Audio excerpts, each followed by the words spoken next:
శుభప్రదం జయప్రదం.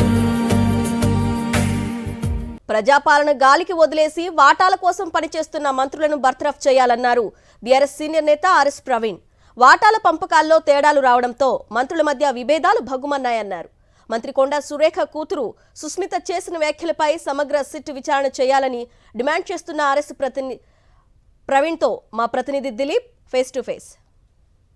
రోజు రోజుకు మంత్రుల మధ్య వార్ కొనసాగుతోంది. ఇప్పుడు ప్రస్తుతం కొండా సురేఖ వర్సెస్ మంత్రి ఉత్తమ్ కుమార్ రెడ్డి వార్ మరోసారి మొదలైంది. సో దీనిపైన మనతో మాట్లాడడానికి బీఆర్ సీనియర్ నేత మాజీ ఐపీఎస్ అధికారి ఆర్ఎస్ ప్రవీణ్ కుమార్ సార్ ఎట్లా చూస్తారు సార్?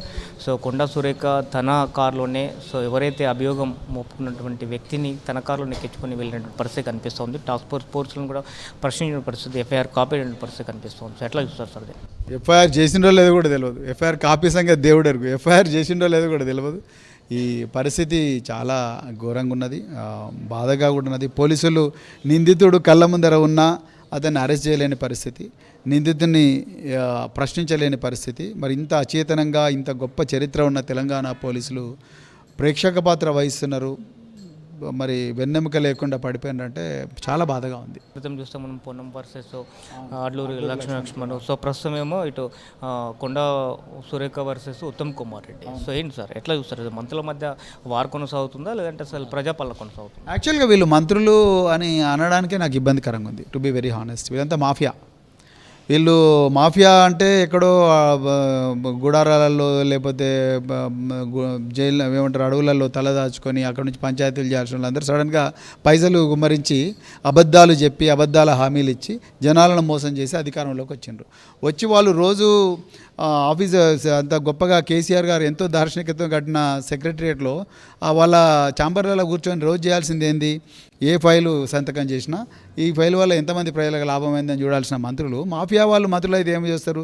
ఈరోజు నేను ఎంతమందిని బెదిరించినా, ఏ గెస్ట్ హౌస్లో ఎన్ని మీటింగ్లు అయినాయి, మన దగ్గర ఎన్ని తుపాకులు ఉన్నాయి, దానికి లైసెన్స్లు ఉన్నాయా లేదా, ఎవడెవడిని బెదిరియాలి, ఎవరి దగ్గర బాగా డబ్బు ఉన్నది, ఏ కంపెనీ దగ్గర బాగా టర్న్ ఓవర్ ఉన్నది, ఎవడు భయపడతాడు ఎవడు భయపడాడు, ఏ కాంట్రాక్టర్ దగ్గర నుంచి డబ్బులు గుంజాలి, ఎన్ని భూములు కబ్జా చేయాలి, ఎవడు భూములు కబ్జా చేస్తే ఏ ప్రాబ్లం ఉండదు, అవన్నీ కూడా రోజు లెక్క పెట్టుకొని నా గల్లపేటలోకి ఇవాళ ఎంత వచ్చింది, దాని వెనక ఓఎస్డీలు ఉంటారు, రైట్?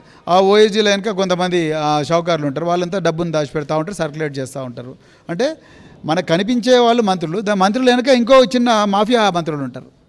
ఆ మాఫియా డాన్లంతా కూడా మొత్తం మేనేజ్ చేస్తారు. ఈ విధంగానే ఈరోజు జరుగుతూ ఉన్నది. వాళ్ళకి ఏ మాత్రం కూడా ఆ పవిత్రమైన సెక్రటరియట్లో కూర్చొనే అర్హత లేదు. సెట్టేసి పక్క ఈ ఓఎస్డీల వ్యవహారం మీద, తర్వాత ఈ గెస్ట్ హౌస్లలో కాంగ్రెస్ నాయకులు ఏం చేస్తున్నారు, ఈ కాంగ్రెస్ నాయకులకు ఎంతమందికి ఆయుధాల లైసెన్సులు ఉన్నాయి, వీళ్ళు ఇంతవరకు ఎవరెవరికి నోటీసులు ఇచ్చిండ్రు, ఇవన్నీ కూడా పూర్తి స్థాయిలో విచారణ చేస్తే కానీ తీగలాగితే డొంక గదలంట కదా. సో పూర్తిగా విచారణ చేస్తే కానీ అసలు నేరస్తులు ఎవరు బయటికి రారు. వీళ్ళందరినీ నిజంగా చెప్తున్నా బర్తరఫ్ చేయాలి. సో తక్షణం ఎవరైతే ఆరోపణలు ఎదుర్కొంటారో సో వీరిని బర్తరఫ్ చేయాలి క్యాబినెట్ నుంచి చెప్పి డిమాండ్ చేస్తున్న పరిస్థితి కనిపిస్తుంది. ఏదైతే ఈ కొండా సురేఖ ఇష్యూ ఉందో సో దీనిపైన సిట్ విచారణ కొనసాగించాలని చెప్తున్నారు. సో వీళ్ళు మంత్రులు కాదు, మాఫియా డాన్లుగా ఇటు మాజీ ఐపీఎస్ అధికారి అలాగే వేరే సీనియర్ నేత ఆర్ఎస్ ప్రవీణ్ కుమార్ చెప్తున్న పరిస్థితి కనిపిస్తుంది. వీడియో సుదీప్తో కృష్ణ, దిలీప్, సాక్షి న్యూస్, హైదరాబాద్ నుంచి.